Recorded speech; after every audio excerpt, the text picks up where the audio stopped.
we can go ahead and call, do the roll call. So Todd, do you want to take us through it, or? You can just each say your names, and that would do each of the commissioners who are on the meeting. That would probably be easier. Chantel Bingham is here. Tabia Munt is here. Mary Bauer is here.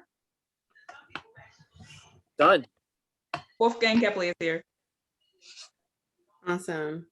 And then we have the mission. It's like 4 of us. I'm like, this is gonna be awkward, and that's what I love about it. So if you all can go ahead and unmute yourself, and we're gonna say recite the mission together. Act As a strong advocate to justice and equal opportunity by providing citywide leadership In the area of and civil rights. guidance in the area of civil rights. That's so awesome. You know how you sing it around? That's kind of what it felt like. Beautiful.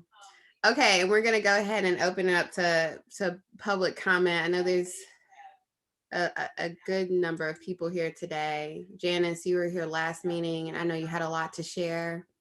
Aaron, we see you. I don't know if you are joining as a media person today. Max, Marcilia, we see you as well. Kenneth Martin, we see you. And Molly, we see you as well. So if you guys want to raise your hand, or you can do that virtually by clicking the raise your hand. If you're on the phone and you're joining, you can click *9 and Todd will unmute you. All right. So it's a pretty quick meeting today. We're only going to be here an hour, so we have another public comment at the end if you guys want to respond to anything that's said during our meeting. And I'm going to go ahead and move us from the public comment. We don't have a commission's response. And we can go ahead with the minutes. Have y'all, Todd, do we need to approve the minutes from this meeting? Great question. I mean, I'm sometimes just as confused about the rules as anybody else. Because it's a publicly noticed meeting, and I do post the minutes on the city's website, it's probably best if you've looked at them just to give the thumbs up if they look okay to y'all. Okay. Yeah, I don't feel like subcommittees need to do this, but we can, just to be, it's not gonna hurt, like us all saying that it's okay to give it to the full commission. So one of us could, there's literally 4 of us, but if one of the 4 could put forth a motion to approve the minutes from March 17th, 2021. And if I can get a second, we'll go ahead and. I make the motion. I second. Great. Todd, could you bring us through the vote? I know it's 4. Sure. When you use Martha's rules, it's do you approve? Can you live with it, or do you not approve? And you can just, if everybody can just state that, that's easy. I was thinking about that the other day. I know we've been doing it kind of just the thumbs up, but I do think about, for those who are, vision impaired, they won't know what's going on. So it is kind of nice when each person says what they feel. So I can do it the old fashioned way. Just call your name and you can tell me. That would be great. Okay. So Chantel. I approve. Tabia. I approve. Mary. I approve. Great. That was done. And Wolfgang, I would call on you, but you weren't at the meeting. So that's why I didn't. Thanks. Awesome. All right, and now we'll just go ahead and run through the work session. We have 3 key items to go over today. Michael Monaco from Piedmont Housing Alliance is here with us. They have an eviction prevention program. Our last housing committee mission, meeting, we talked about just being able to look at folks, organizations that are doing this work, in Charlottesville, to learn from them and then to be able to kind of inform how we respond to city council. And know at the last Human Rights Commission meeting, we got consensus for Mary to submit a letter to city council prior to their April 5th meeting. Janice, thank you for bringing this up about the budget and how they were looking at potentially funding legal representation of some kind. So Michael, thanks for being here.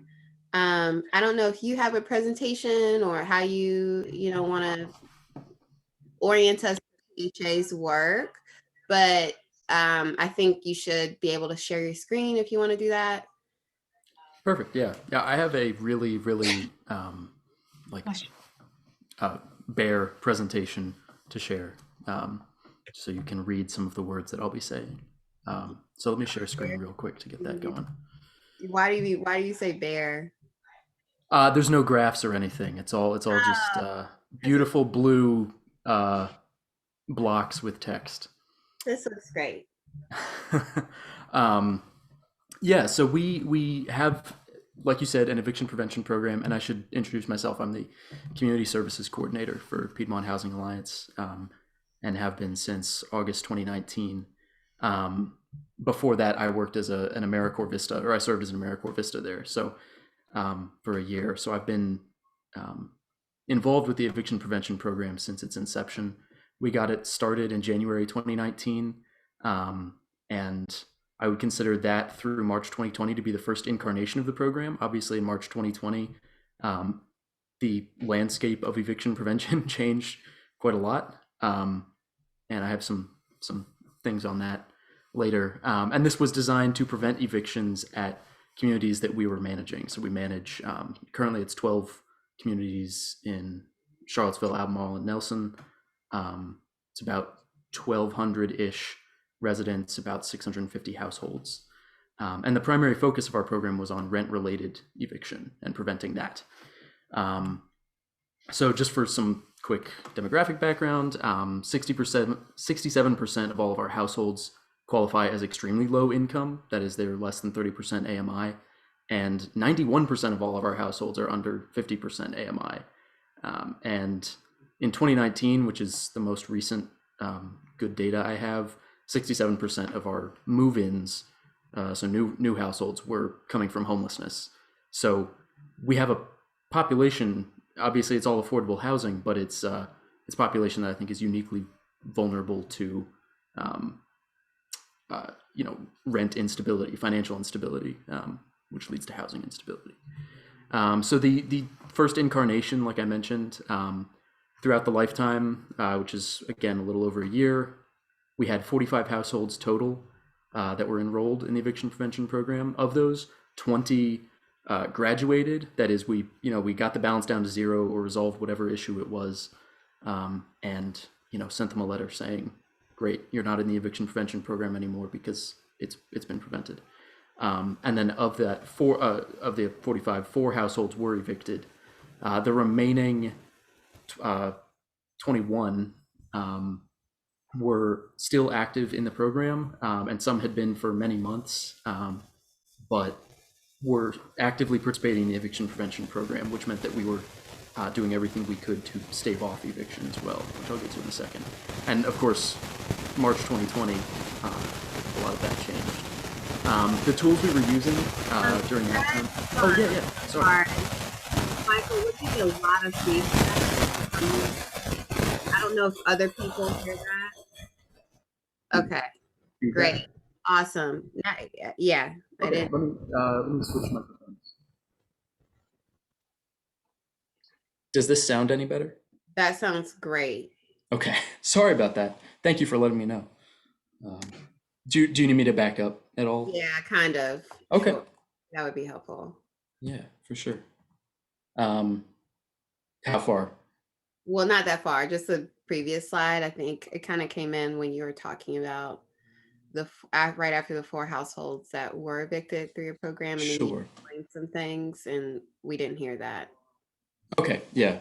So 4 households were evicted, and then the remaining 21 households that had not graduated and were not evicted were still actively participating in the eviction prevention program, which meant that we were continuing court cases and all that kind of stuff. We were doing everything we could to stave off eviction as far as we could. And then, of course, the eviction moratoriums went into place, and the program changed significantly. The tools we were using at that time to prevent eviction, like I said, continuing court cases, which we were doing that up to 9 months. So if we had a court case pending with someone, we would, fax over a document every month and say, please continue this, or every 3 months and say, please continue this court case until X date. Eliminating and waiving late fees and attorney fees, contacting community partners for financial assistance. In particular, we worked a lot with AIM, Alliance for Interfaith Ministries, and Network to Work was also a big help to a number of our residents. And then Piedmont Housing has a housing counseling team. And so we were able to connect residents who could benefit from that, whether it was like credit repair or just helping making a monthly budget, whatever it was, with that kind of like financial and housing counseling piece of things. So post-COVID, eviction prevention was repurposed to more of like a rent relief and assistance program. We have so far applied for or provided assistance to over 300 households. That says out of 600. That was before we took over Carlton Views, and so that's 650 households now. And a few more households. Views. When did that happen? Carlton 1 was October 14th or 15th, I think. And then That was fairly recent. yeah. And then we just Carlton 2 just opened. And Carlton 3 should be, in the near future. Although that's not my. That's okay. I just want to know, for folks who don't know, could you just explain what Carlton uses?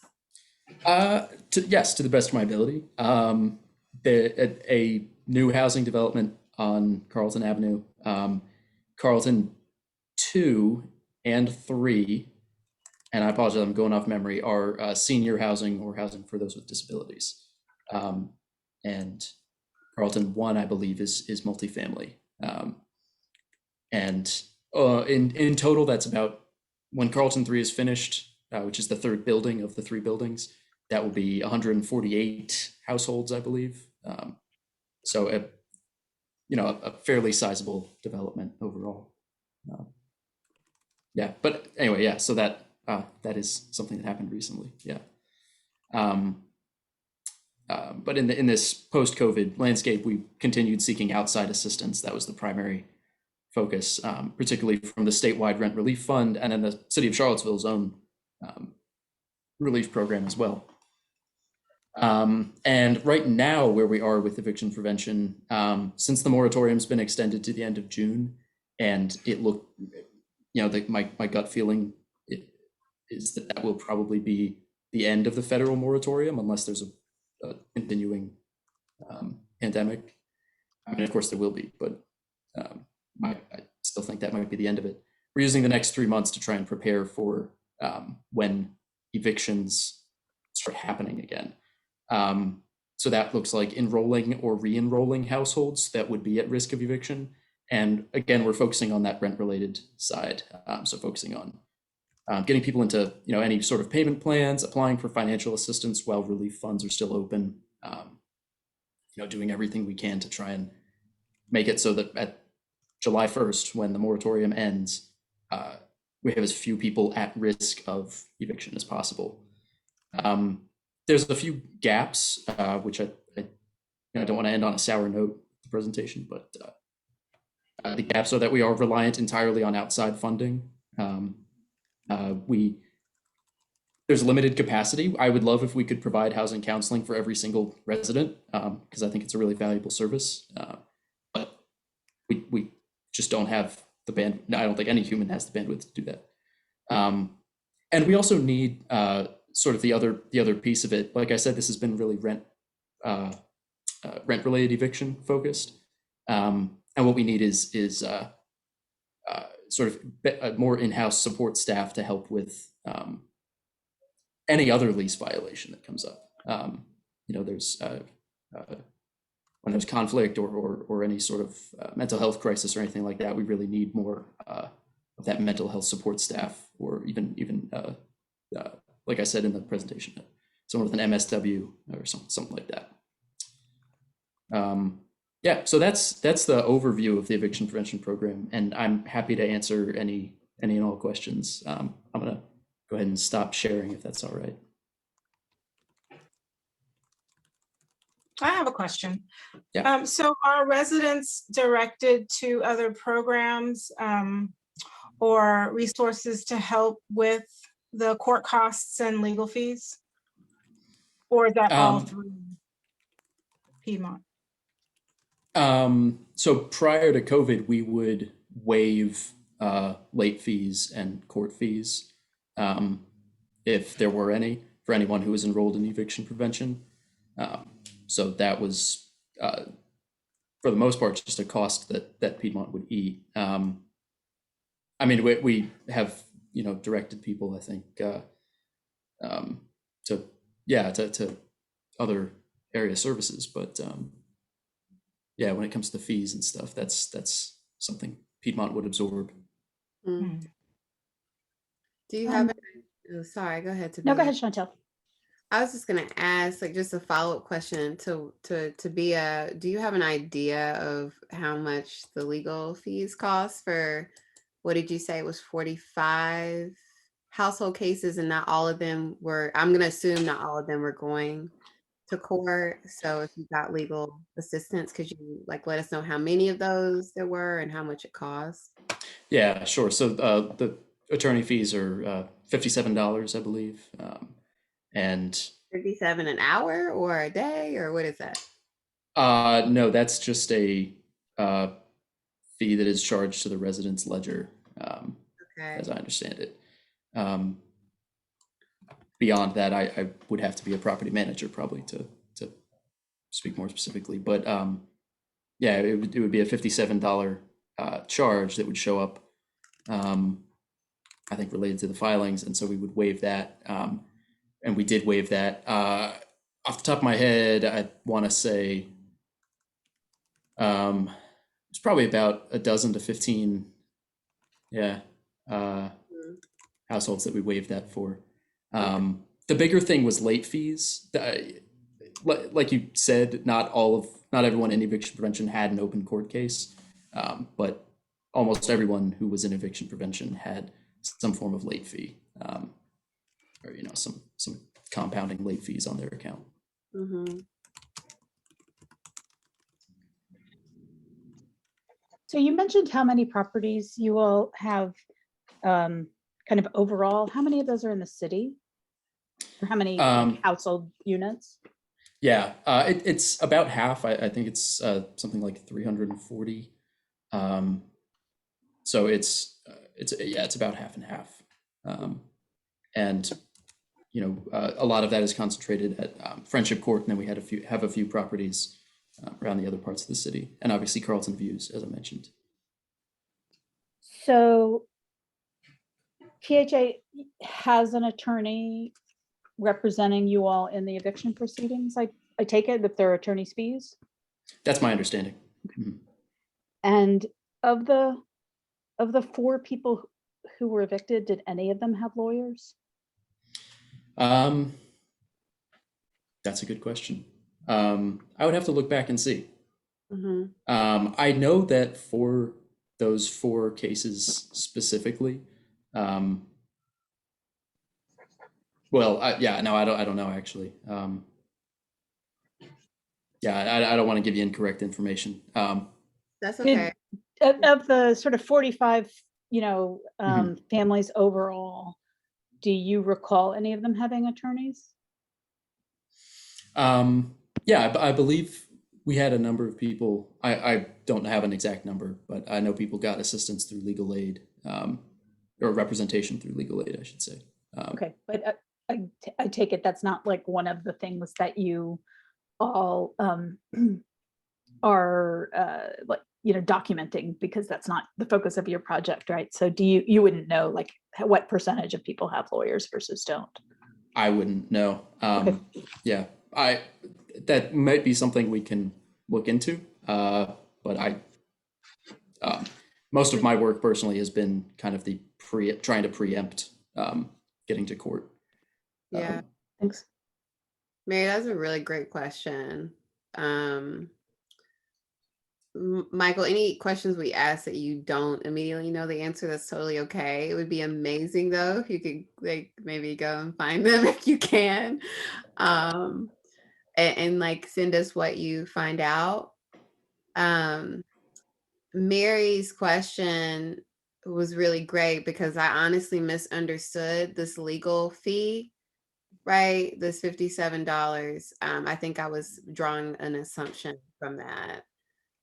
So could you just clarify, like for me, maybe folks in the audience, the cost that is associated with getting evicted, and specifically when like within your program, how you guys are paying for certain things, and to Mary's point, if where you guys are putting them in contact with an attorney, because I was completely assuming that that was a part of the legal fee.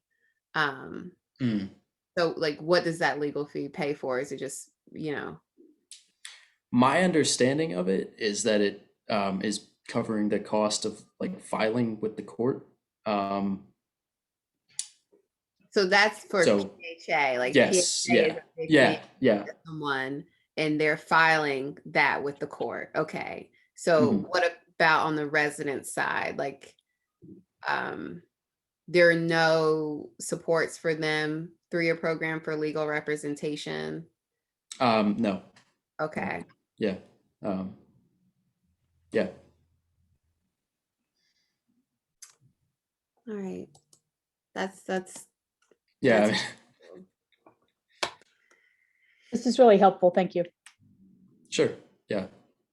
Thank you. Thank you. I know we don't usually do this, and Todd, please like stop me if I shouldn't do this, but I'm wondering like right now we have Michael, and if there's folks in the audience, like could they raise their hand and ask him a question? It makes it a little bit like, and Brian could also be like, no, don't do that. It makes us a little bit more like open discussion, and we typically don't do that in these meetings, but while he's here, I don't know if Michael needs to leave. I just wanted to ask just in case. Just to clarify, are you saying you'd like to have the public ask Michael questions, or are you? If there are, because I'm assuming that Michael isn't going to stay here for the rest of our meeting, right? We have other agenda items. And so I wanted folks potentially, if they have questions specifically for Michael, to have the opportunity to ask him. As chair of the committee, you can add things like that to the agenda if you'd like. Yeah, we'll just make sure that we maybe just kind of keep it as controlled as you wish. Sure. Like, is that okay with other commissioners here? Yeah. Okay. So, I know we have Janice, Kenneth, Max, if you guys have questions for Michael Monaco while he's here, please raise your hand or *9. You guys can go ahead and ask him that now before we move on to the next agenda item.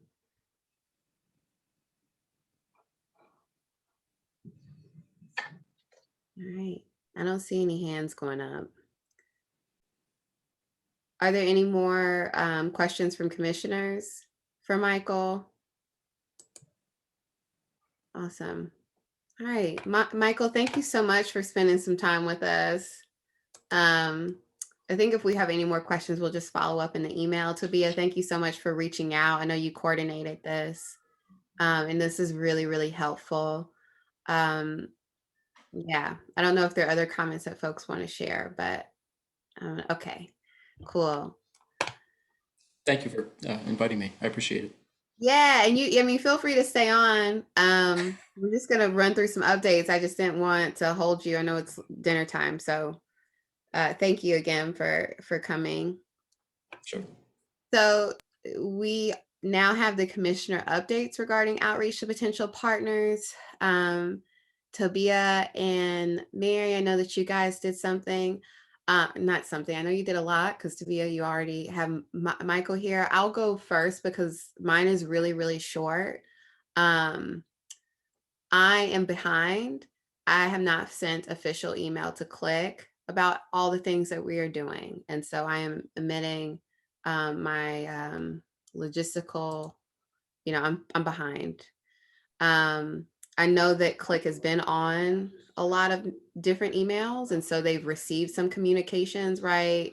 There are a lot of folks that have been a part of the communication, but I haven't sent the official email to the full body. I know that Emily Dreyfus and Elaine Poon, for example, know what's going on, but I haven't sent an official email. So that's all I have for an update with Click in the body that I was supposed to reach out to.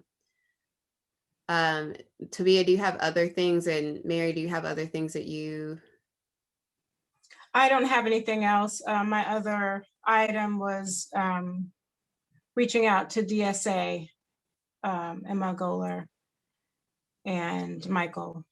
Yeah, and Emma responded, so we can. Tabia, do you feel comfortable with kind of sharing her response? I know she requested us things. Yeah, give me a second to pull it up. You can go on to Mary.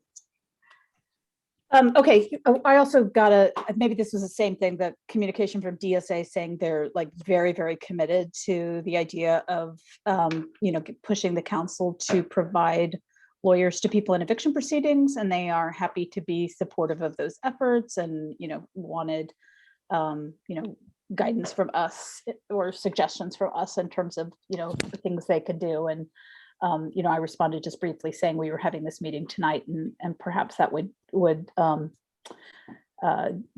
be a place where we could develop a strategy and reach out to them. Also invited them to come tonight and attend. I had a number of conversations about. Well, first I should say I went to the budget meeting that City Council had, and advocated, and I was not the only one, for the city to provide attorneys for all tenants in eviction proceedings. And as it turned out, there was actually money in the budget for that, or sort of tentatively for that. And the amount was $117,000. I'm not entirely sure how that number was set. And then one of the counselors, Counselor Snook, said he had talked to one of the judges who had said, there had only been a handful of eviction trials in the past, year or so. And so he thought that the $117,000 was just going to be like, that was a placeholder number, and the number would in fact be smaller than that. So I embarked upon a somewhat lengthy process to figure out what the number should be. And I think it's actually much, much higher than $117,000. And so here's what I discovered. I reached out to Jake Gold, who had pulled the data on the number of evictions in the preceding years. And his number was focused not on trials, but on the actual number of eviction cases, right? Because most cases don't make it to trial. That was part of the whole point of the DSA presentation, right? Is that most people don't know how to get to the trial if they don't have a lawyer. So there were 700 cases that may be an average of the last couple of years before COVID. And then I reached out to John Pollock, who is a friend of mine who runs the National Right to Counsel. Maybe he doesn't run it. He works at the National Right to Counsel and has been a lawyer helping other cities develop right to counsel programs. And I asked him kind of how they figured out costs. And he told me there are actually several ways to do that. And we talked about ways different cities have done this, and there's actually a private firm that has done this for a number of cities at pretty low cost because they're interested in the issue. But here were sort of some of my takeaway from it, that there were several decisions that had to be made. One of them is whether there would be an income cutoff, right? So a lot of the cities only provide attorneys to people who are eligible for legal aid programs, and that's 200% of the poverty level or below.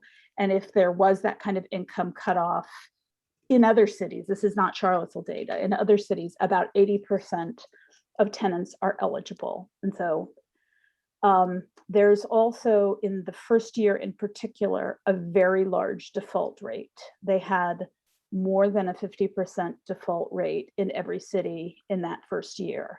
The idea is that that should decrease over time as people learn about the program and as outreach goes on. But what that means is, of 700 cases, assuming these trends apply to Charlottesville, and maybe, we could talk about if there are reasons why the trends would be different, there'd be, basically 350 cases in the first year in which you would actually be able to identify people and get them, matched up with lawyers. And then if you applied that sort of 20% of people are going to be over income, then it's about 300 cases, right? And again, all of those assumptions could be wrong, but I'm just going to play that out for a minute. So then finally, I reached out to Legal Aid Justice Center to find out how many lawyers it would take to handle 300 cases. And they spent a lot of time kind of looking at caseloads and what other things people did, but basically came up with the sort of estimate that one lawyer could handle 100 cases. So we're talking about 3 full-time lawyers. I didn't reach out to CVLAS. I assumed their numbers would be comparable, and we could certainly do that. But I reached out to LAJC because I knew them and was able to reach out quickly. I then asked them kind of on average what a lawyer costs, and their number was 120,000, and that includes salary, benefits, and some level of overhead. So we're looking at a number that was $360,000 without any kind of outreach worker or sort of any of the other things you might want. The number is clearly way more than 117,000. And that was my concern, is since the city council is so actively involved right this minute in crafting a budget, that it's going to be important for us to respond quickly to push them to create a different number. I mean, maybe it's not $360,000. We could talk about every sort of place along the line where we make assessments or judgments, or we could ask a firm to do an evaluation of Charlottesville. But it does seem like $117,000 would not be adequate to get the job done in year one. And that those numbers could increase over time if the levels of eviction remain stable and the outreach is better, right? But on the other hand, it could also result perhaps in the number of evictions, sort of decreasing too. So it's hard to project, beyond year one, but so anyway, I think that's all of the folks that I talked to and all of the data that I gathered. That's just all you did, Mary. Just that. That's awesome. Wow. I'm wondering, when you were speaking with legal aid, if maybe conversations came up or it sounded like sentiment wise, they would be willing to hold the program, just kind of thinking about where this would live. My sense is that the Legal Aid Justice Center would be willing to do that. I didn't talk with Angela, the executive director, directly, but I know that when I was speaking with Elaine, and she mentioned one of the numbers had come from Angela. So I'm assuming this was approved at kind of the highest level of the organization, that they would be willing to do that. Nice. I mean, Elaine is a deputy director. She's pretty high up there these days. High up there now. Yep. That's awesome. How do you feel about timeline? I know that, the commission gave you authority or permission for us to go ahead and craft something and send it. And I know that the next budget meeting is April 5th. I don't know if we would want Click or other folks to sign on. I know that DSA asked like what we would need from them, I think, in their email. And so strategy wise, if we do craft a letter, it could just come from the Human Rights Commission. We could do a little bit more organizing to have it more than just us, or at least share the letter with others so they're doing something similar. I had understood that, is April 5th the work planning meeting? Is that like, that's a place where we can Mhm. also talk, right? We can appear. And so encouraging, I mean, I think it would be good if our allies and we were on the same page about the sort of fundamental number. Like if we're pushing for a larger number, it would be good to, I mean, I guess we don't have to be precisely identical, but it would be good that we're all kind of pushing in the same direction. And so that may be worth like, and we could draft a letter and share that. We could also, have conversations with folks about that, but it seems like we should attend the April 5th meeting and also encourage other people to do that. In addition, maybe to the letter. I don't know. What do you all think?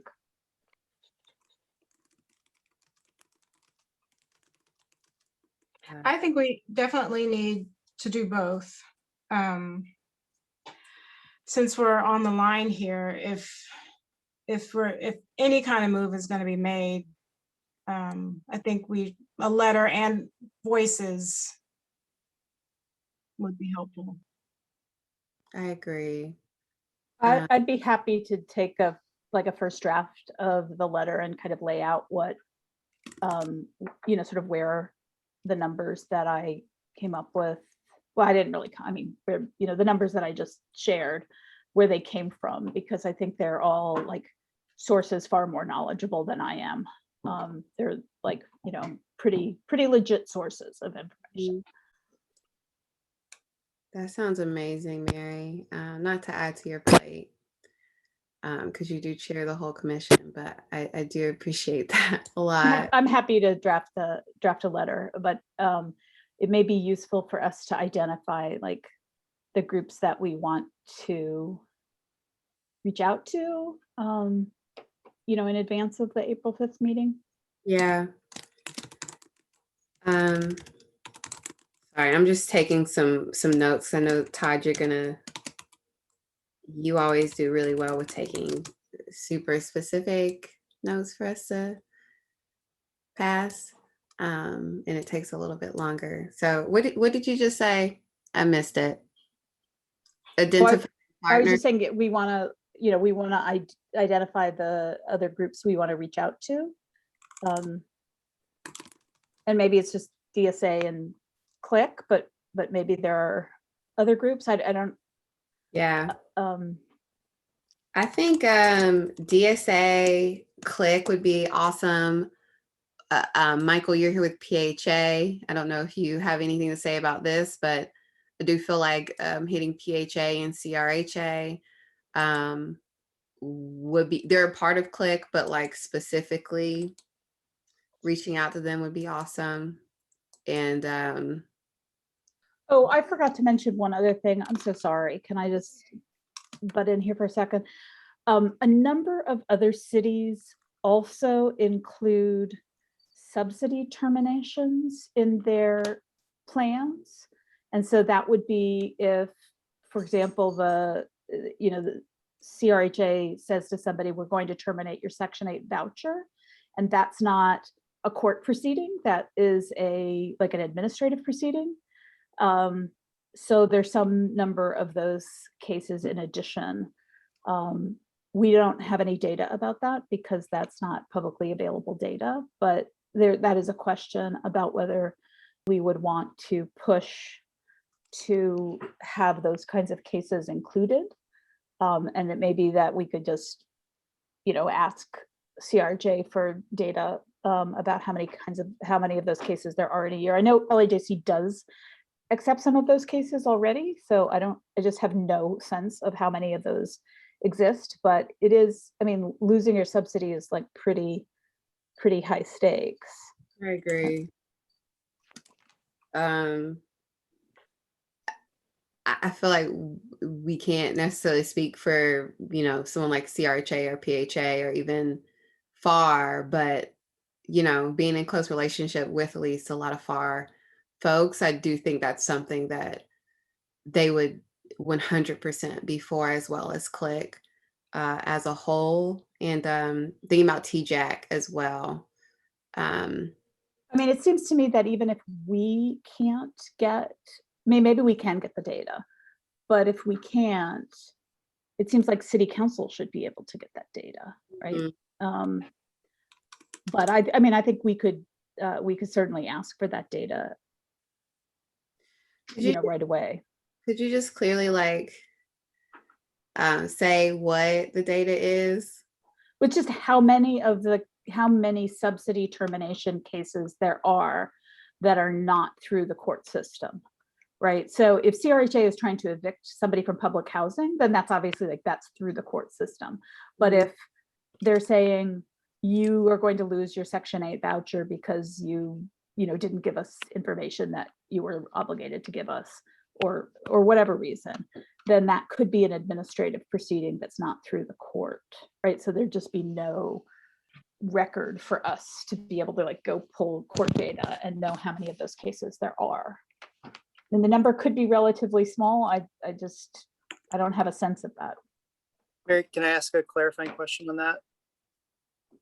So are we talking about vouchers that are terminated in the eligibility stage, like somebody applies and they're in the eligibility process and they're denied, or vouchers that have already been attached to a rental unit, or people who have vouchers who are in the search process and then lose them because they time out or something like that? Are you thinking like subdividing in that? Like what group of people are we talking about there? Well, if you're asking me what I'm thinking, that probably overstates my, we're sort of reporting what John Pollock had told me, but I think he said, I think New York was including this, and a number of other cities did, and he referred to it as subsidy terminations. So I assume that's somebody who already has a voucher where the voucher is being terminated, and I don't know if that's for any reason or specific reasons, but I assume it's for any reason. And I was surprised by the 700 number, so I don't want to speculate, because that was more than I thought there were. And so I don't know how many of these cases there are, but it does seem like it seems to me that that certainly is highest stake a loss as being evicted from private housing, which is also terrible and traumatic. But I do know anecdotally, at least, that there are people who, and Todd, you probably know way more than me, right, about the subsidies, but there are people who may get a promotion in job, and make a little bit more money, bumps them past the income standard, right? And I don't know what the time, it feels like it's quick when they no longer can get assistance. It feels like people turn around within a month's time or something of when people submit an income change. And I know that can be incredibly stressful, because you may be in that gap where you just make enough that you no longer qualify for support, but you definitely don't make enough to be on your own. And it just creates this cycle where people are falling back, into the system, or maybe experience bouts of homelessness as they have to reapply or whatever the thing is. And Todd, maybe you can speak more clearly to that than I can, but I know anecdotally that I know folks that have experienced that in Charlottesville. Yeah, I don't know the details in terms of the timeframes, but I know that there is some, you can apply to have a delay in the change of your rent, and to have your new income sort of not taken into account in terms of how your rent is charged if you're in public housing. How it affects voucher holders is maybe a little bit different. There's different rules for, the site-based subsidies versus the portable subsidies. So yeah, we could look that up for sure. But you're right, that is something that comes up from time to time. And while I'm babbling, I didn't know if you wanted the updates from the folks I reached out to too, but Yes. Oh my gosh, Todd, I'm so sorry. You were a part of our team. I really did not mean to overlook you. I apologize. I just wanted to make sure if there was any information in there.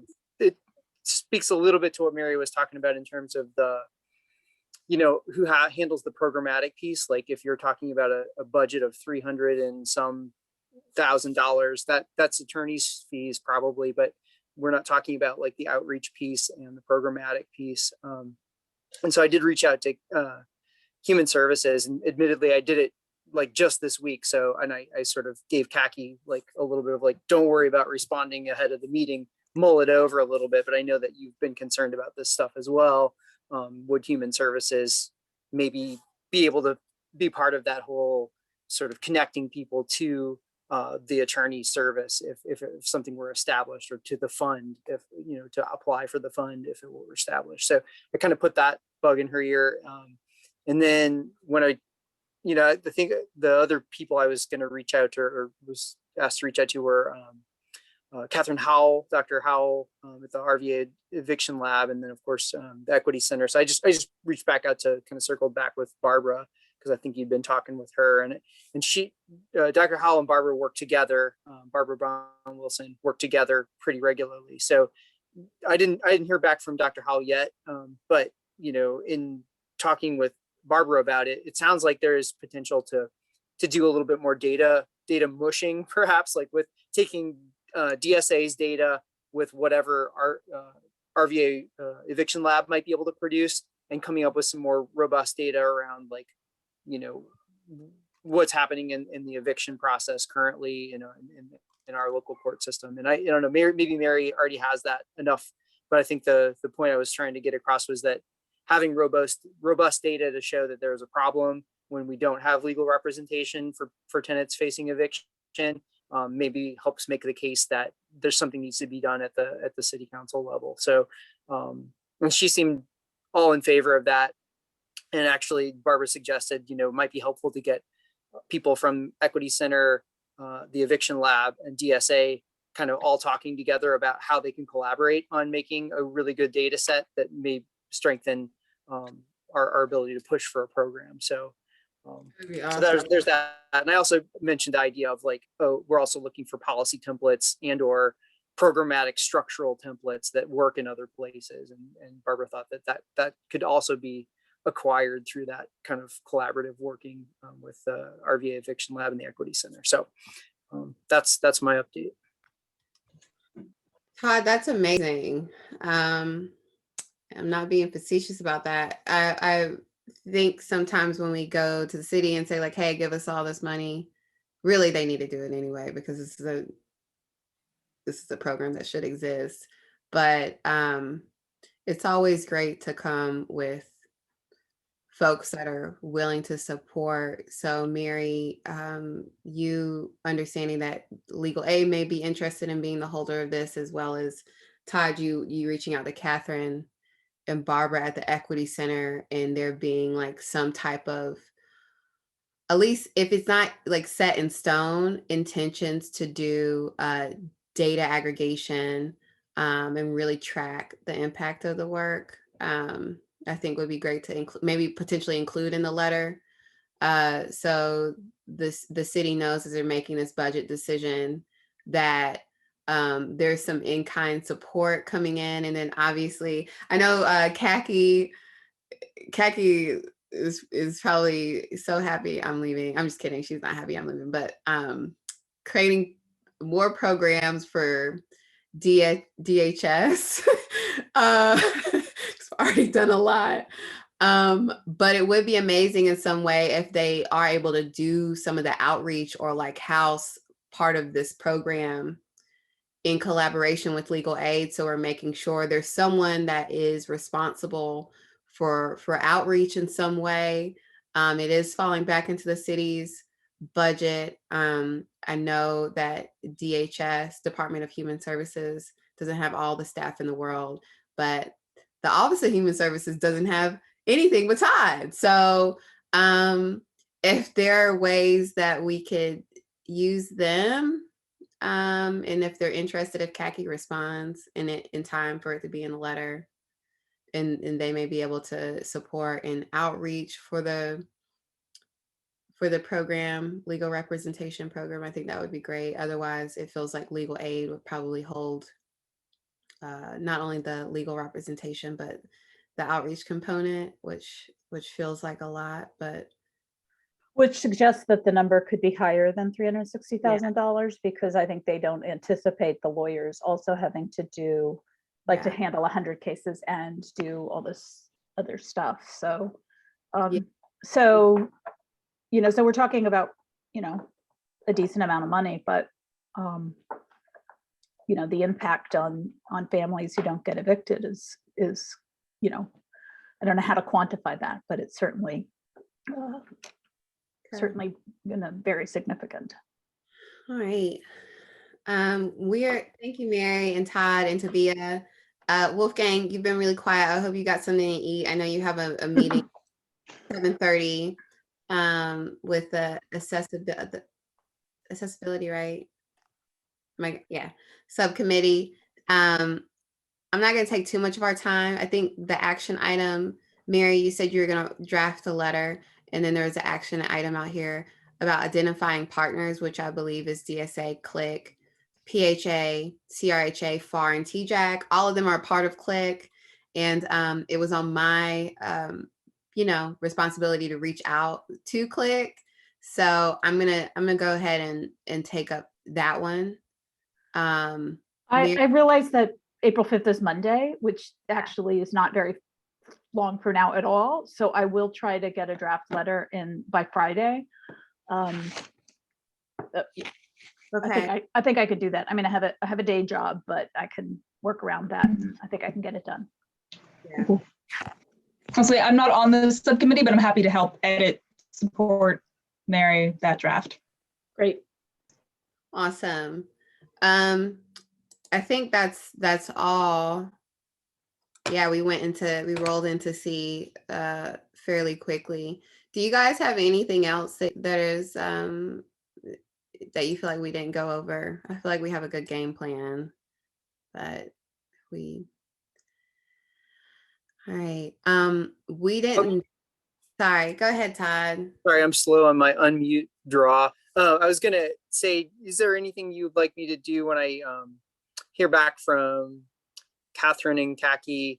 I know that they would probably want to know what next steps they should consider. You didn't mention them in the partners, the eviction lab, and do you want me to let them know about the letter and that sort of thing? Would that be helpful? They could maybe, I don't know. And I know Barbara expressed an interest in supporting the effort. I don't know if you want to count the Equity Center in as a supporter.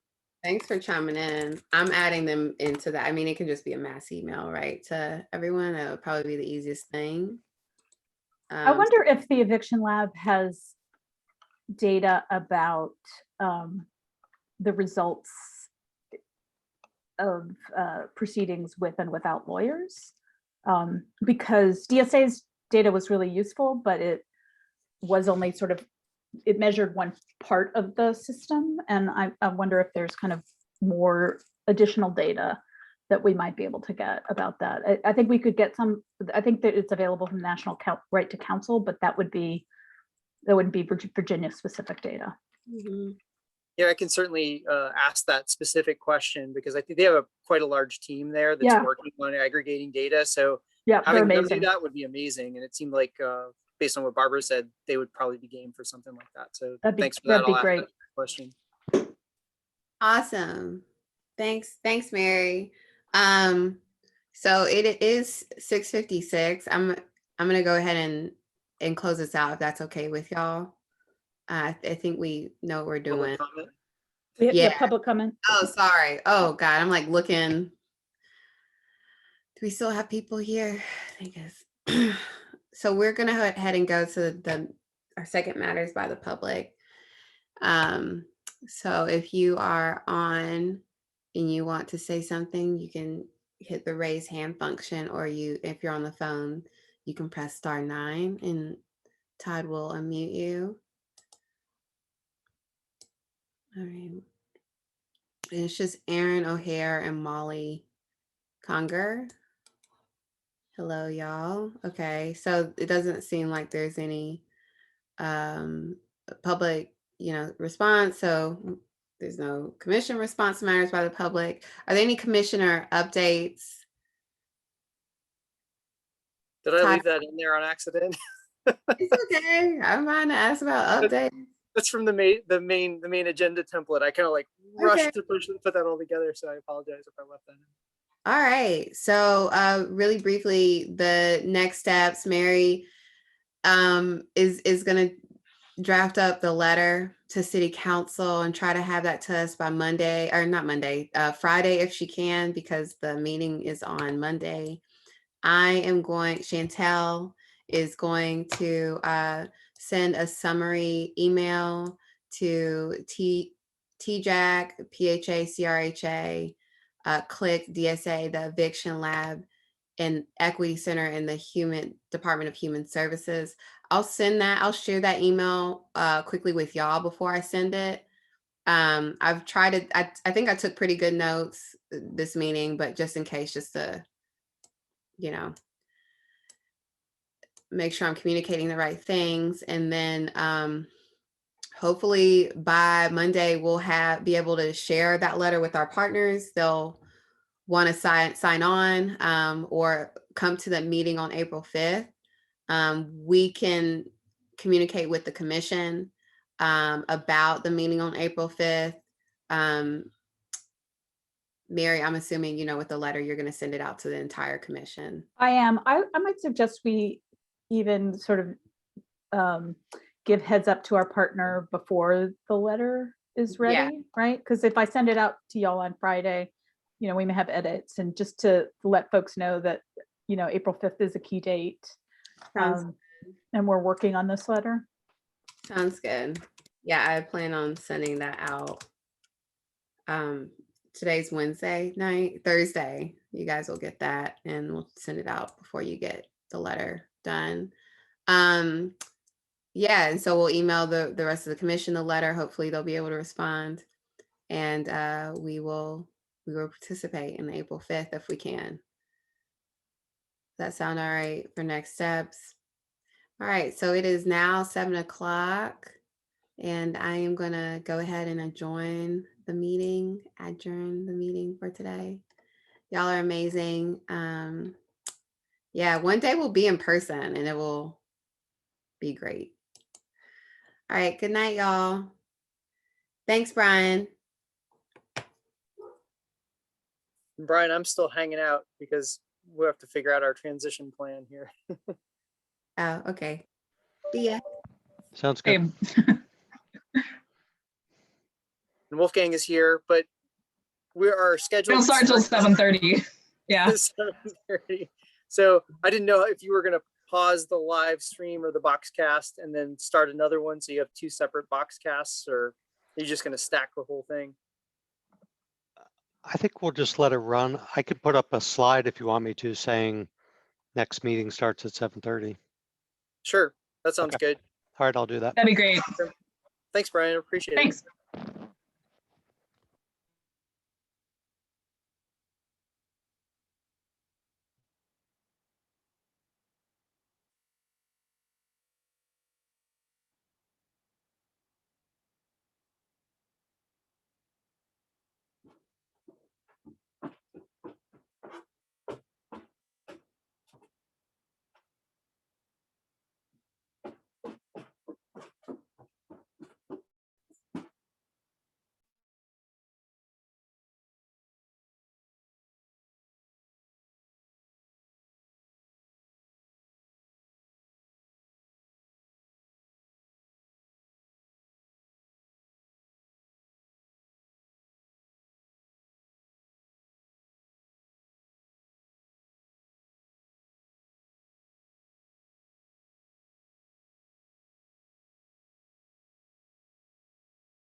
Hi, Allison. Nice to meet you virtually.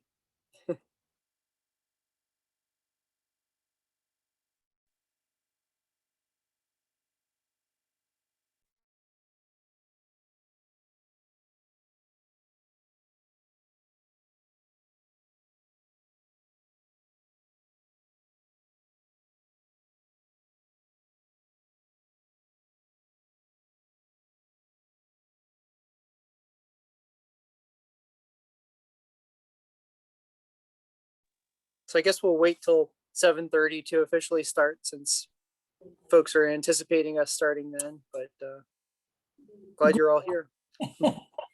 Where is Laura? I mean, Wolfgang is down. Oh, yeah, Yeah, I've known I'm her here. as Laura for too long. I'm sorry. Where's Wolfgang? No worries. I appreciate that. Hey, yeah, I'm here. There. I'm just home. No Well- place terribly exciting. I couldn't find my invitation from Brian, so I went the other route and Oh. signed on, as a participant. Even though Good. I'm supposed to be a Yeah. panelist. We have no panelists. We are all now participants. we're all panelists now. You've been promoted. Oh, yay. I've been waiting to be promoted. And so, yeah, Todd, you have my email address, right? But I cannot find the meeting invitation either. I looked through my spam folder and everything, so. It didn't make it.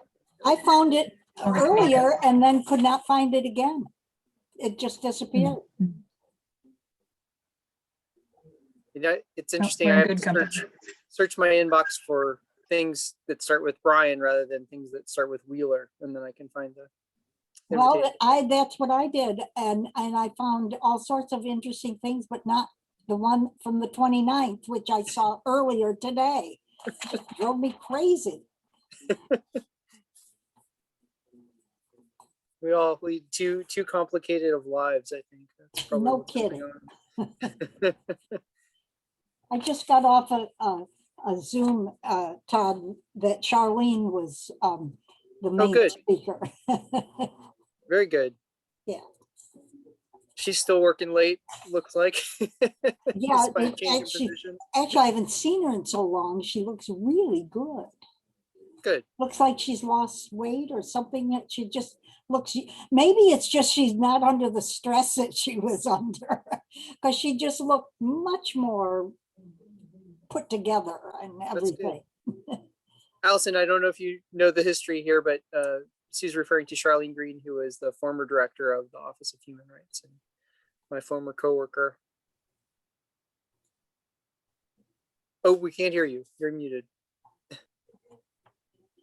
We'd like to hear you.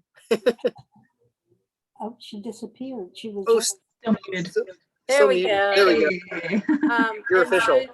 she also did housing, is that right? She is currently the deputy Currently. director of the Piedmont Housing Alliance. Mhm. Yep. Okay. So we're glad she's over there too, because we collaborate a lot with Piedmont Housing Alliance. So So that's the department she's with. For some reason, I thought she was, until I talked to Missy yesterday, I thought she was with my department, Neighborhood and Development Services. Oh. No, but- she's no longer an employee of the city. Yeah, well, I meant the position. I meant the Yeah. position of housing coordinator. Is that, oh, different. Yeah. oh, that's different. Yeah. That's an NDS position, right? So she's Right, she's with the Piedmont Housing Alliance, which is a nonprofit Yep.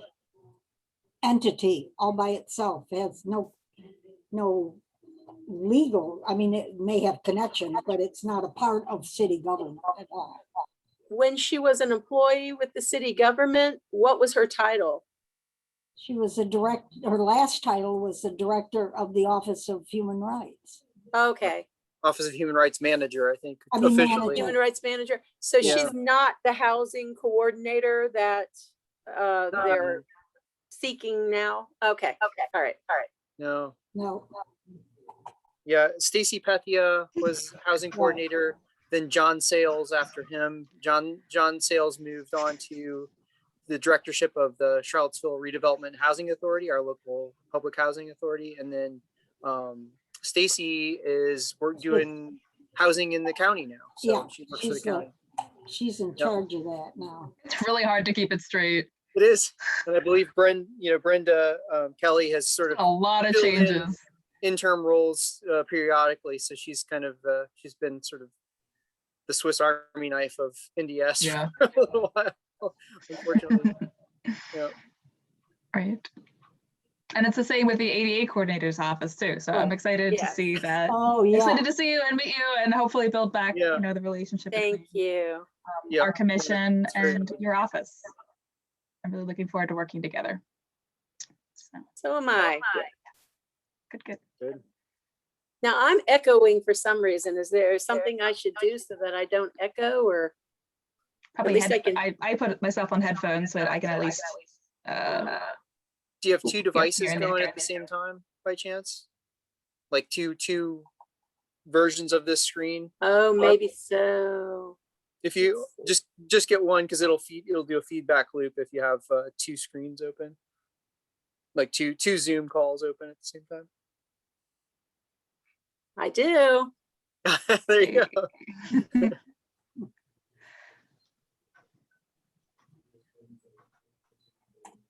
But it's at least we not- met accidentally 10 minutes early. Oh, it's still echoing. Oh no, This is the warm up. we can figure out all the tech stuff. Yeah, we're gonna be like brilliant at 7:30. It's gonna be great. Oh man, it's gonna be amazing. Oh no! Oh no, Oh no! Oh no! I said. we shouldn't have said anything. Also, we're streaming live right now. What Hey. did you do? Still echoing. I don't think it was her. I don't think it was Allison. Oh. I Everybody think on headphones. city government needs a little more levity sometimes. So that's what we're offering here as an introduction to the. You're welcome. Housing Community of Accessibility Charlottesville, Committee. Virginia. We can't find Zoom invitations in our emails, and it's still echoing. You're getting an echo. That's interesting. I'm not. Oh. Uh-oh. I'm back. There she is. That's good. You're back. Welcome back. Hopefully we solved your Okay. audio problems. Well, it's officially 7:30, so you It is. We're just in kick it time. off. Yay. And just to give you a heads up, what they did in the other one is folks actually did a very informal roll call, and they still read the mission and did the public comment thing. Just so because this is your first publicly noticed committee meeting. So I don't have the mission in front of me. I could put it up if you'd like. I'm Let's do it. serious. I don't have. I'm also happy to read it by myself if you'd like. Just to Oh wow, things performance. along. Sure. Oh, yikes. Setting the bar high. It's 2021, man. Okay. I am hearing, Wolfgang, I'm hearing you. Somebody's got a speaker on. I think that's what it is. I'm on my headphones, so that should hopefully eliminate the echo. I'm not hearing the echo anymore. Are we good? Is it me? Am I doing that? No. Is it me? No. I don't hear it.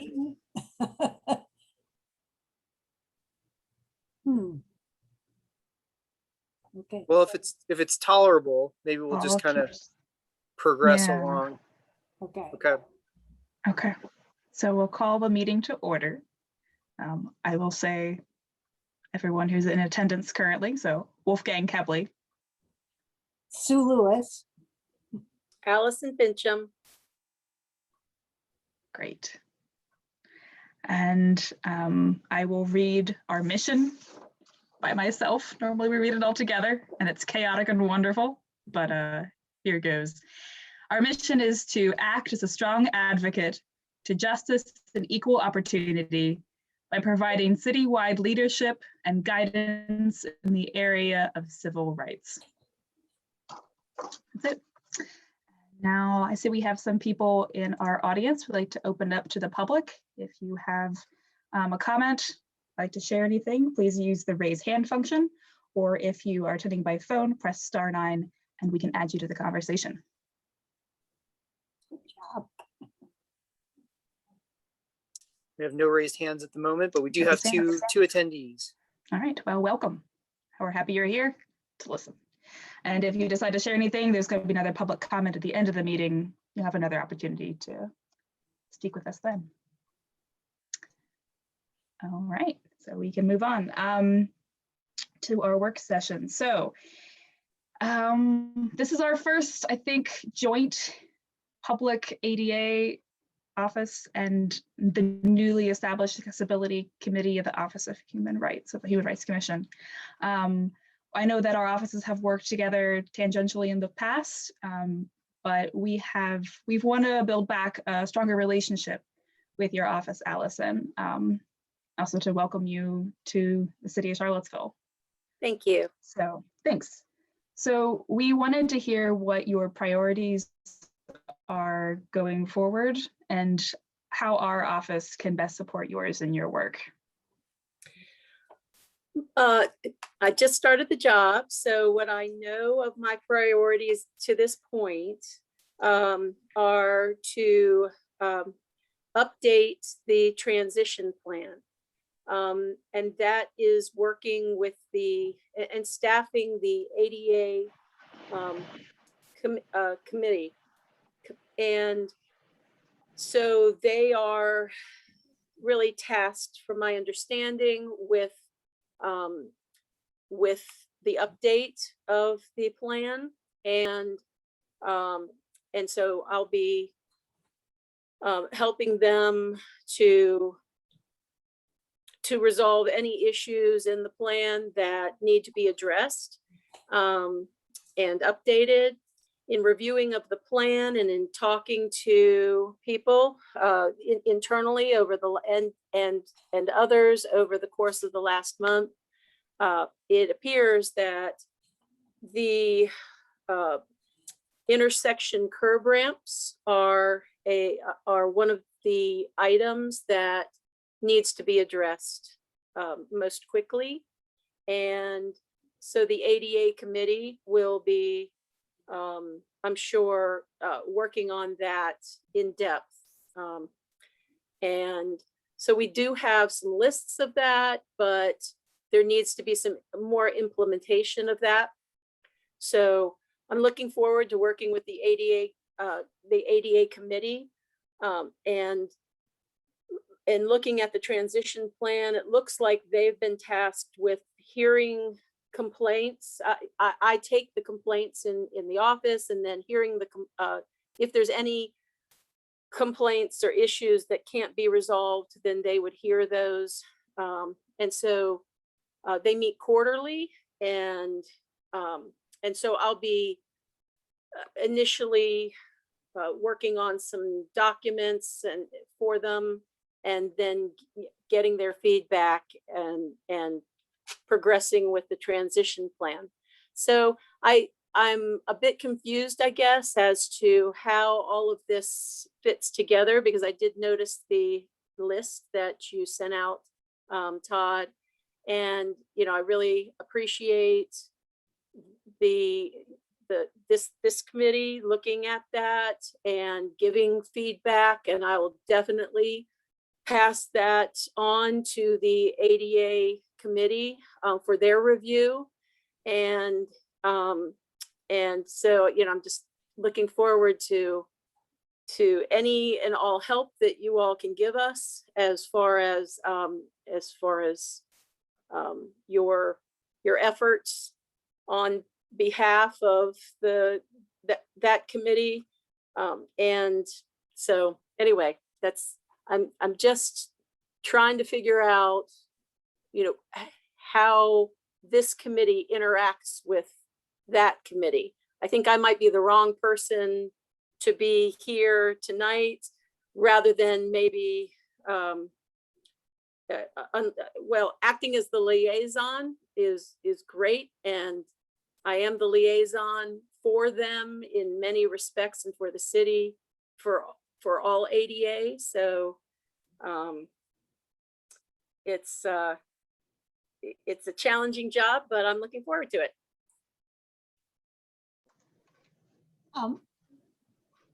Yes, Sue. Having been involved in the past, we had representatives from the Human Rights Commission that actually sat on the ADA committee. I don't know if that, I'll tell you the truth, I wasn't sure how the ADA committee was constituted. I thought that you as the office person was in charge of the committee, but you're telling me not.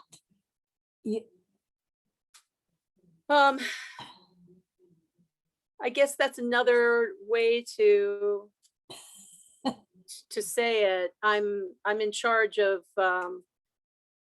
making sure that the transition plan gets accomplished. And my understanding is that it is the ADA committee that is tasked with getting that done. Okay, maybe So- I need to know who is on the ADA committee. How is it constituted? Right. And we have not met yet, so I don't know them. So you don't know who yet. they are. I even. know there's several of them. Yeah. I've been told their names, and I did. Missy was off today, so when I read the email, I did send an email to her that that asked that same question that you're asking. I was curious why you all weren't on that committee. And so I'm just trying to figure it all out here. We're right there with you. Yeah. Yeah, I'm just curious. Somewhere in the bowels of the city workings, there's a list of the people who are on the ADA committee. Right. And there must be a chair. If you're not the chair of it, there must be a chair. And I'm serious.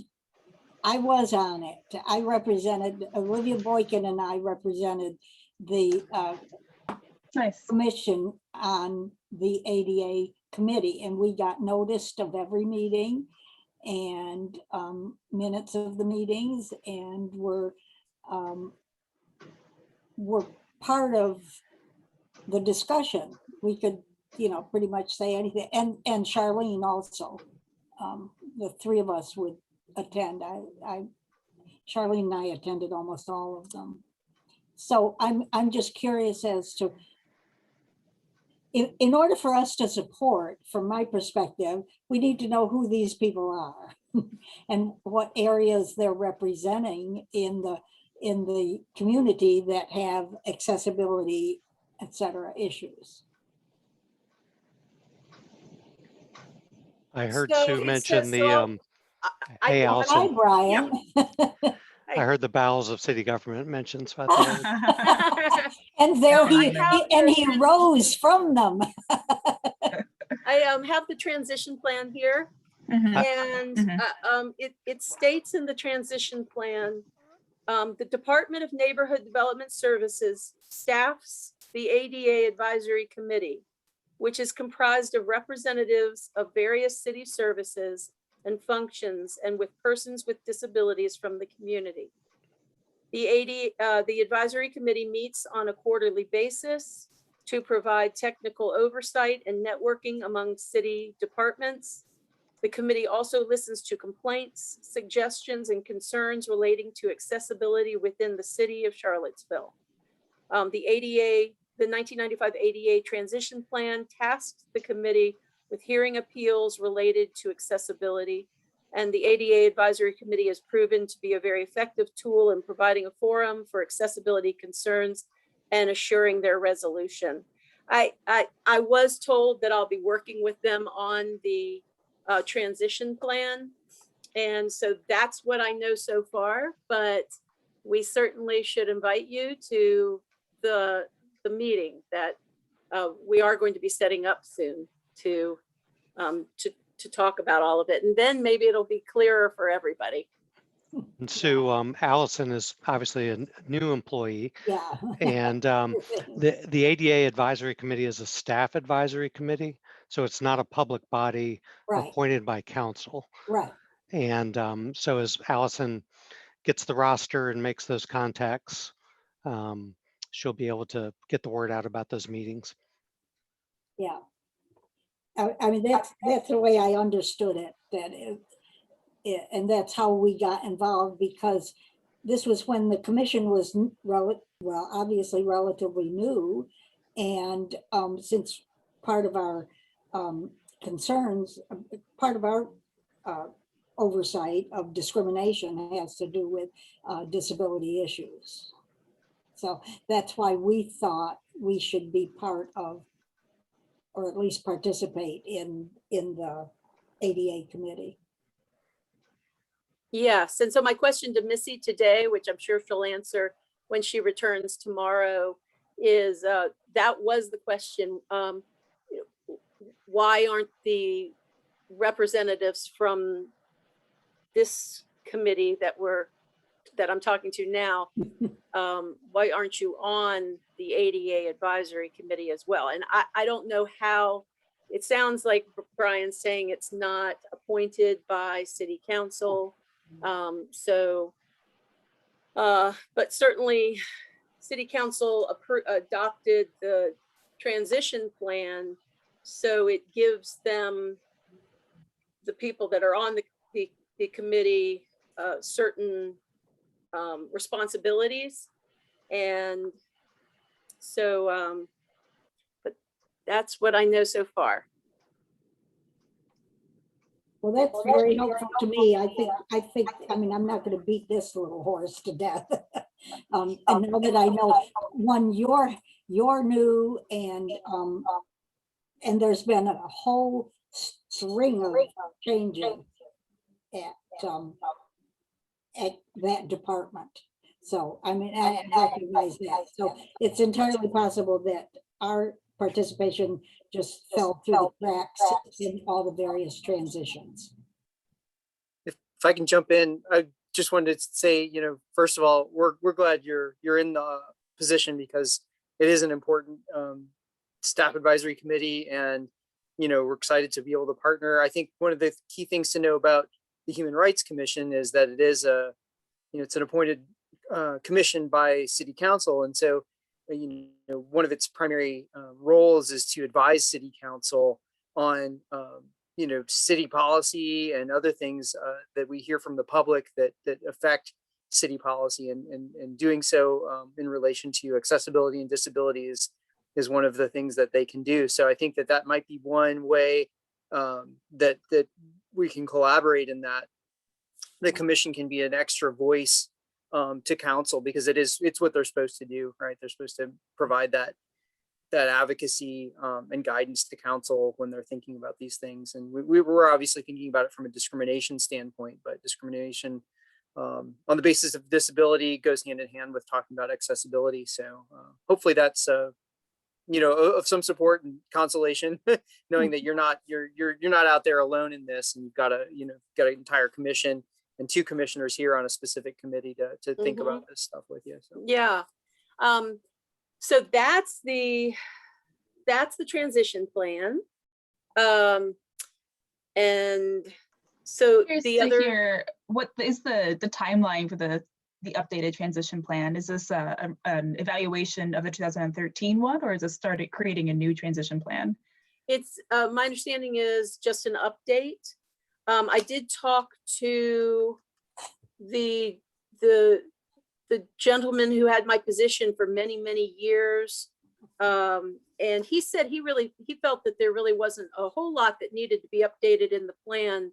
I can tell you one of the major focuses for me will be on this, the issue of installing the curb ramps, and making sure that there is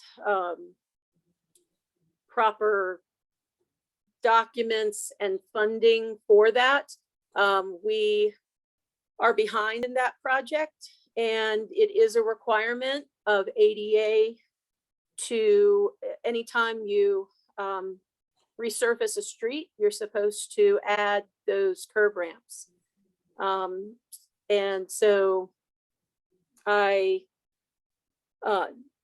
all of that needs to be updated, and that is coming from several sources that are telling me that. People on the ADA committee, as well as our public works engineers and my supervisors are all saying that that's a really important part of the update. And so that's what I know about it so far. The other parts of my role are to do, I take in the complaints and I handle the complaints, as I said, as well as all of the, not all of it, but ADA site plan review. I do have help with that from the engineering staff who look at the plan review for the rights of way and make sure that things are installed correctly. And so I have this whole stack right here of site plans and more. Another whole stack of site plans that are under review right now throughout the Neighborhood Development Services review process. And so they get handed to me for ADA compliance. So a lot of the things, so Brian Wheeler, for example, has helped with some FOIA requests, as well as making sure that things, one of the things on your list, I believe, was technology. And it sounds like he has done a pretty aggressive, thorough job on advancing that. So that might even be able to be checked off from the list. He is really on top of that from my conversation with him the other day. And so it just seems like there's a lot of people a lot of employees in the city, many employees that are handling pieces of ADA compliance. And I'm here to be that liaison and make sure that make sure that the city is in compliance in the end, or get it to the right person is many times what I've been doing. That sounds great. I know in terms of the updates to the transition plan that the curb ramps were a huge focus of it. And so I'd be curious to see what like the real-time updates are. Mhm. Do you know what additional follow-up is going to be done in terms of other sidewalk improvements? I know that there was a public works sidewalk inspection survey that was supposed to be initiated with the 2013 transition plan. And then the ADA office was also going to do a utility pole assessment, kind of looking at like holistic sidewalk improvements. So I can find that out. Great, amazing, thank you. This kind of fits into a different agenda item. Yeah, but I have questions about like jaunt and cat access related to the transition plan too. Mm-hmm. I know that Amanda has been doing, before I arrived, she did, and even now she's really helping out doing as the bike ped coordinator. She's involved in ADA as well for her particular part of it. And so I'm sure she would have more information on the sidewalk improvements issues, as well as the engineers. So, but I wrote that down as an issue that I need to to cover. So thank you. I've had one issue with Jaunt. It was actually a complaint. So I've had that, as well as some of the some improvements to the buses, and I've been dealing with those. Those haven't been resolved completely yet, but that's what I know about that. Of course, in my previous jobs, I've dealt with Jaunt before, and so but as far as the city and Jaunt, I probably don't have any answers for that as well, but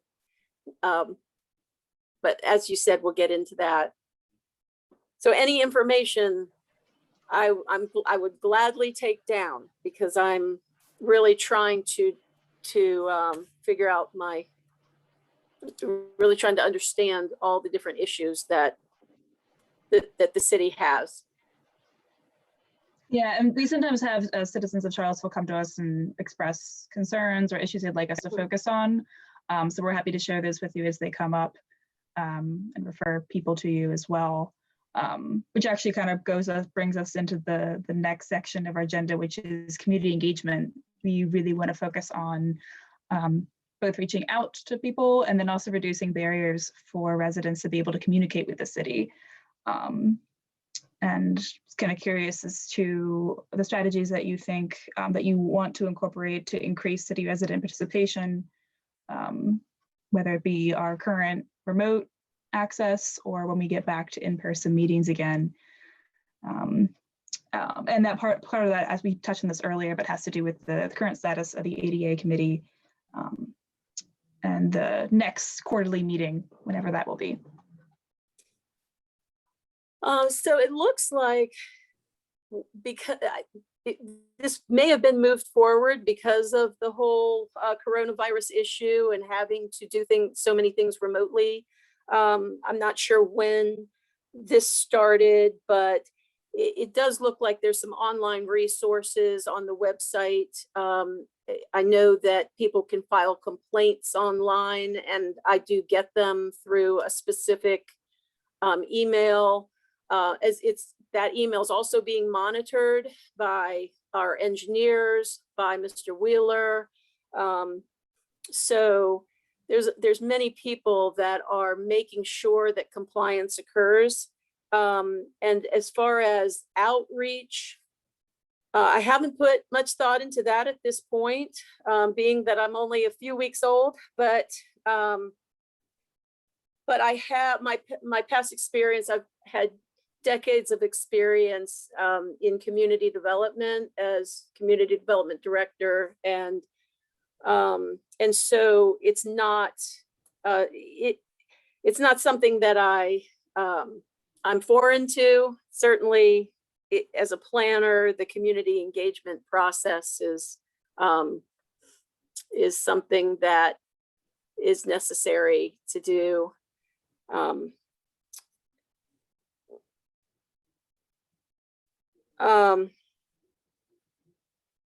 And very needed. So I will be looking at that as well. Do you have any thoughts on that? Is there something that you're thinking about that would be helpful? I know I had reached out to Todd, and Todd, you had looked into what we're currently doing with adding captions to online and broadcast and city meetings. Mm-hmm. And transcription options as well. By expanding the definition of accessibility even farther, we're also looking into city documents in different languages, language accessibility for multilingual groups here in Charlottesville. And then also maybe to improve the awareness of in-person ASL interpretation services once we return to in-person meetings, both for our office and our office's capacity to provide ASL interpretation and transcription, but then also for city council meetings, that we know that there's, accessibility request options, but like what does the process look like? How functional is it for someone who wants to attend a meeting and has a request? And how can we improve that awareness?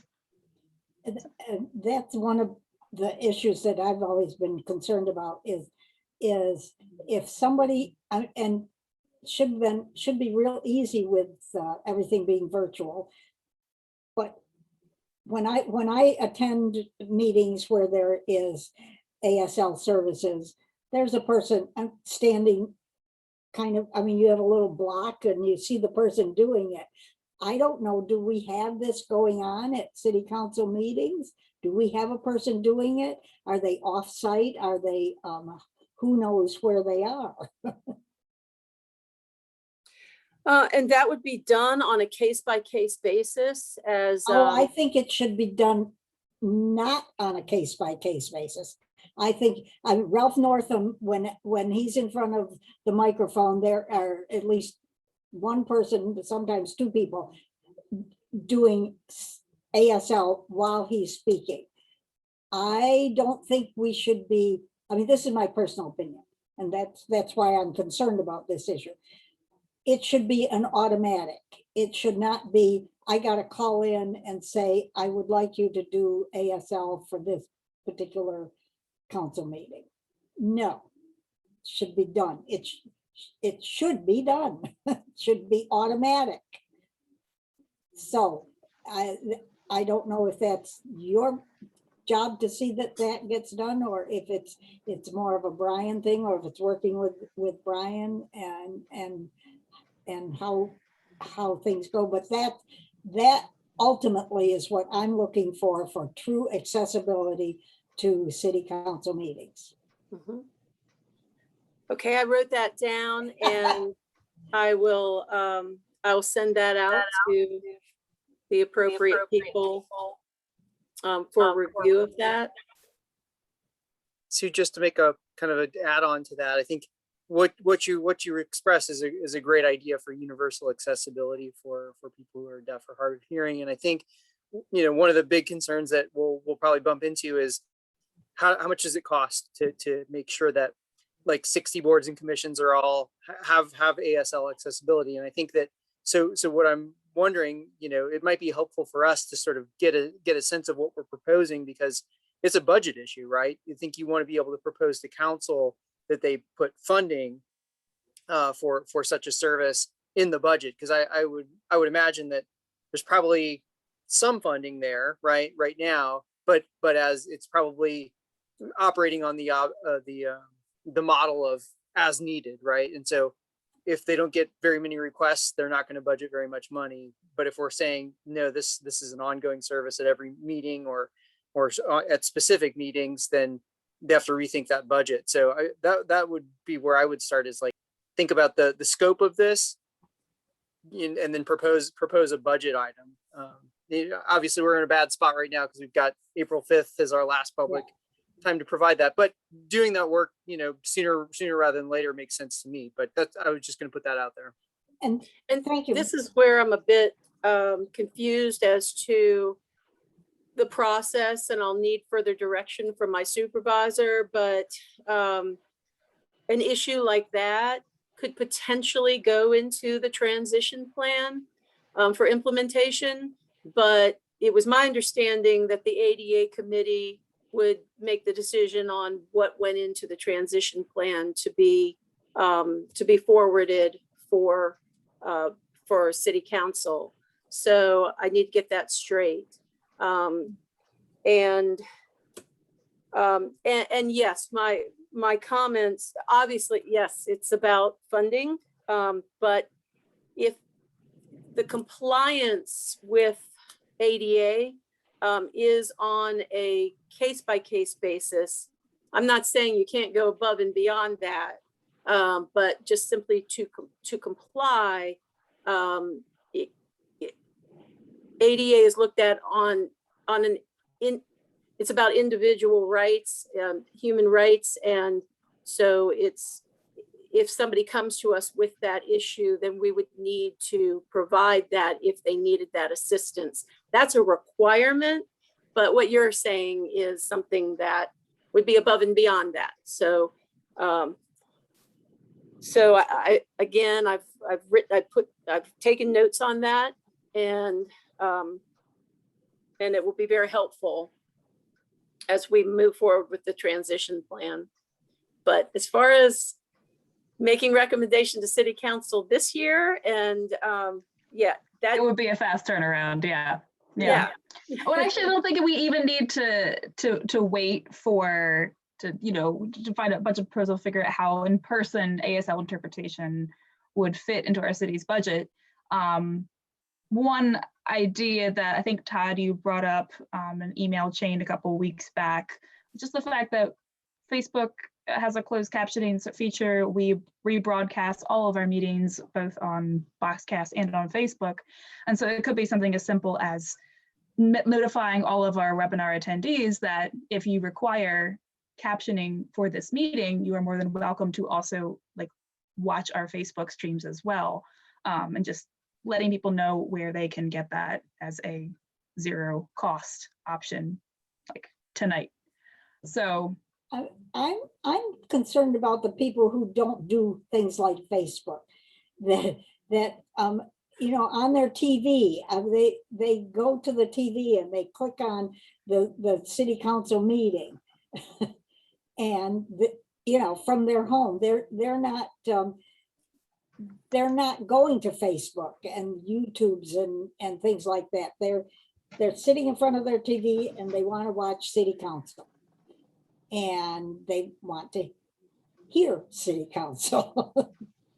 They want to see city council, and that I don't even know how to deal with the sight impaired people. They can hear, but hearing impaired can't hear. They can see, but unless they've got somebody doing ASL for them, they're not hearing. Anyway, I agree that it's a great thing to work through the transition plan, and I'm surprised it wasn't more prominent in the old transition plan. But that's where I'm coming from.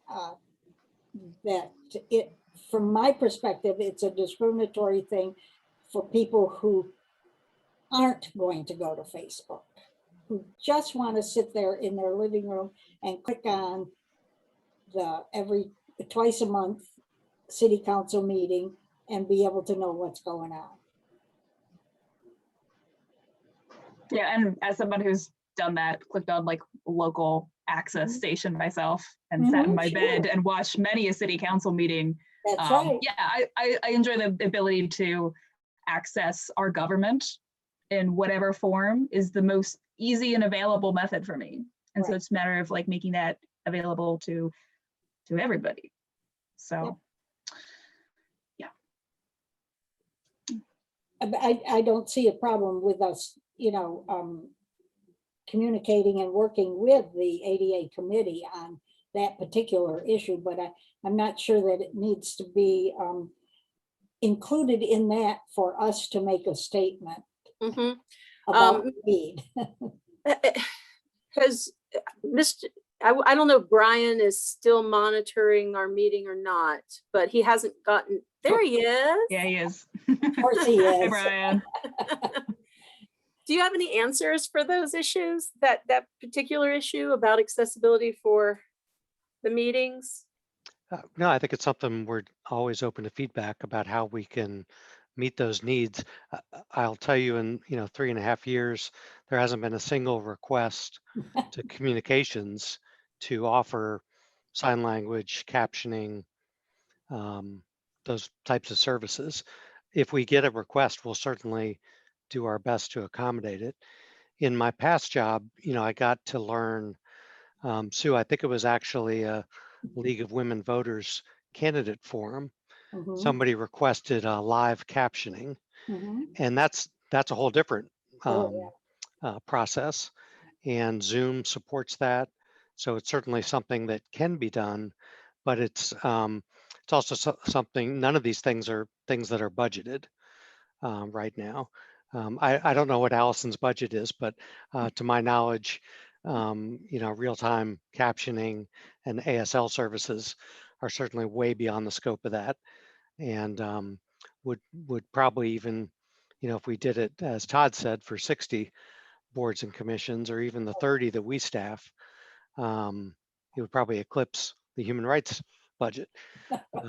So I think, a lot of thought would have to go into evaluating cost and needs, and those are different needs, sign language versus live captioning.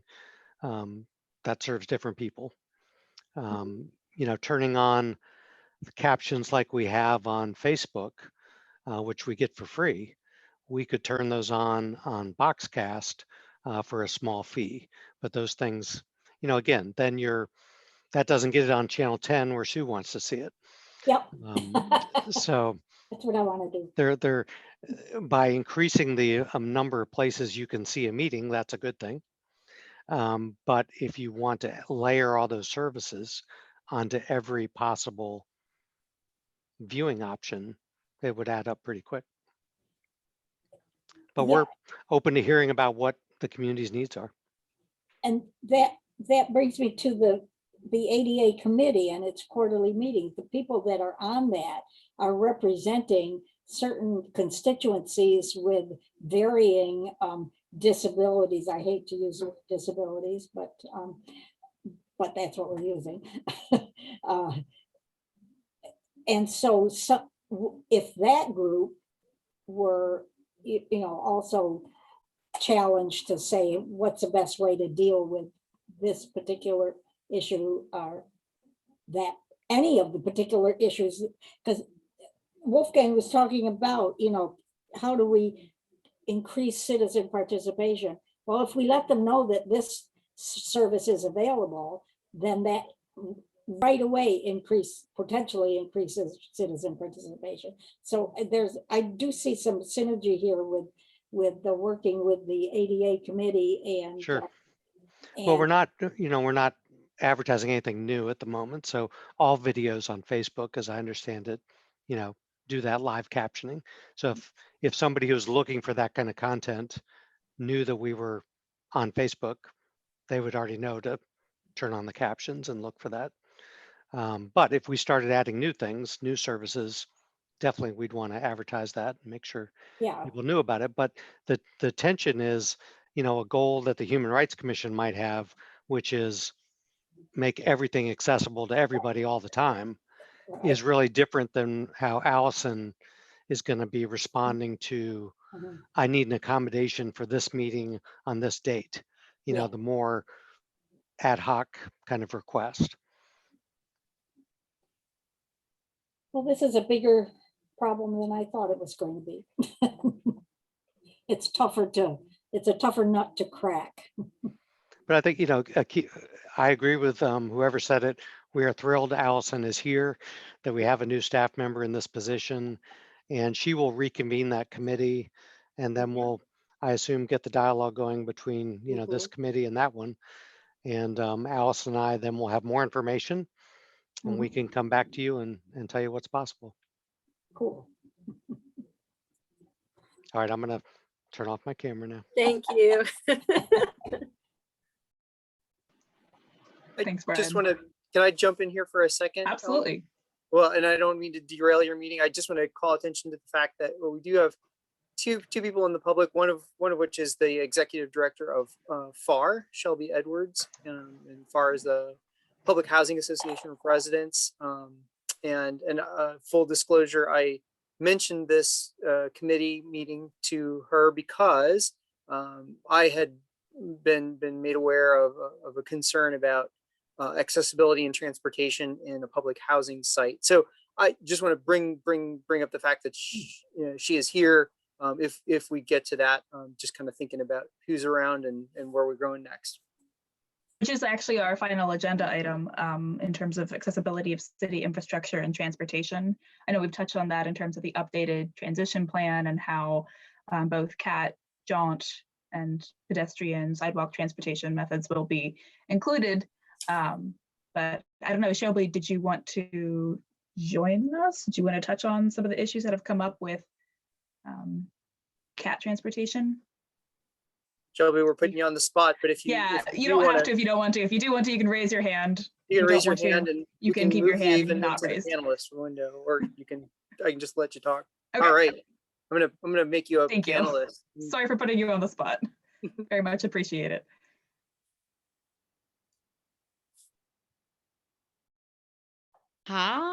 Hi. I suppose for now I have mostly more comments and questions than I do anything else. And Allison, something tells me that we might have to offline this at some point when you find time in your very busy schedule. But there's something very, very specific to one of the redevelopment projects has come up. And I think that both parties, I think both FAR, or not just FAR, but I think FAR, the residents, and Kat and John, I think we all want the same thing. We want all of the residents to have like the best services possible. But I think there are a couple of ADA like laws and rules that are preventing both parties from getting what we want. So I guess my question is, what would be the best way to ask you random questions like that? We can, if you don't want to talk about it right now, then we can talk on the phone, or any way that you would like to. I'll make sure that I'm available. Oh, so nice.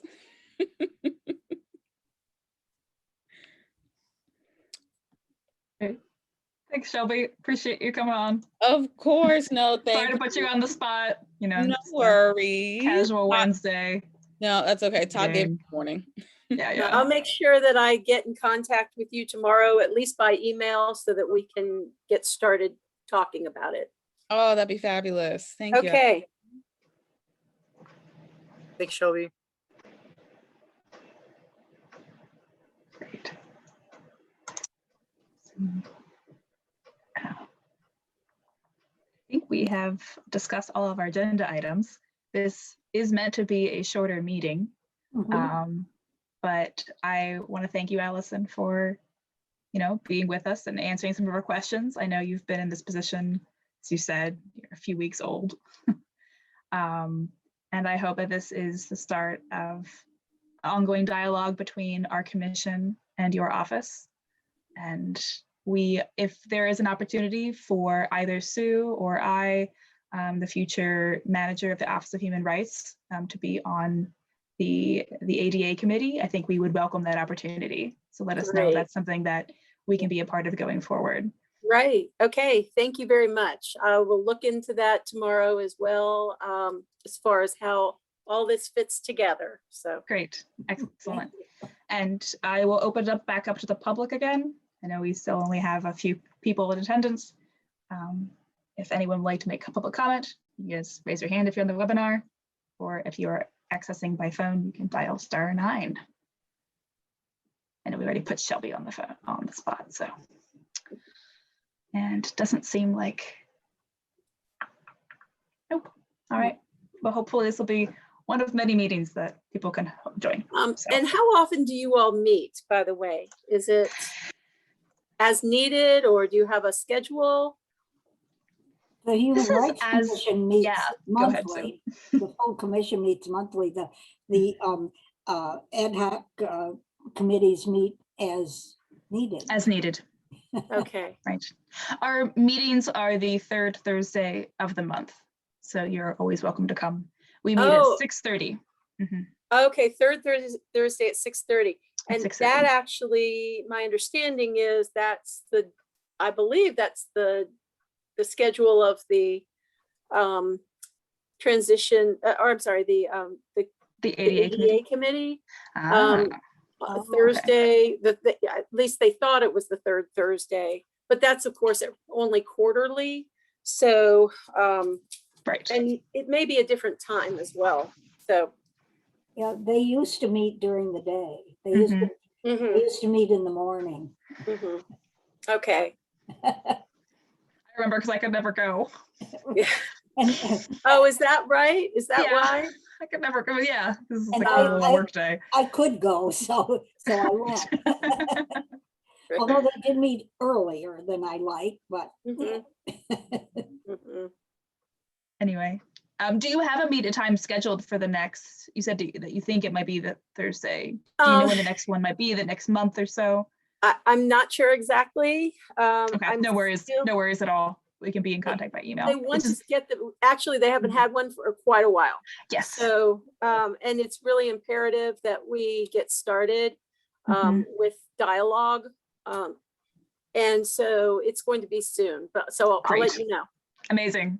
Appreciate it. Thanks so much. Thank you. It's so nice to meet you all. Nice to meet you all Nice to too. meet you. Nice to Albeit- have somebody in that virtually. role. I'm looking forward to having lots of conversations with you. I'm sure. All right. Thank you. All right. Have a That I'll nice say. evening. Have a good And evening. Allison. whoever is packing, have fun Us packing. Yeah, yeah. My daughter just called and said, "Are you ready?" And I go, "Well, no, I have another meeting."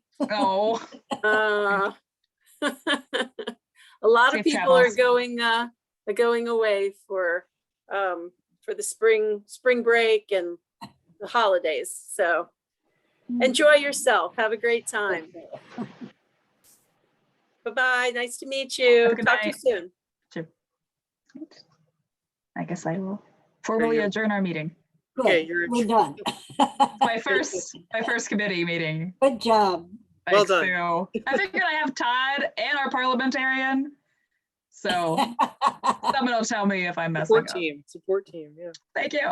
Right. Thanks all. And thanks, Brian, for All right. hosting us. Thanks, Yeah. Brian. Thanks, Brian. You bet. Have a good evening. Have a good evening, Fix. Bye-bye.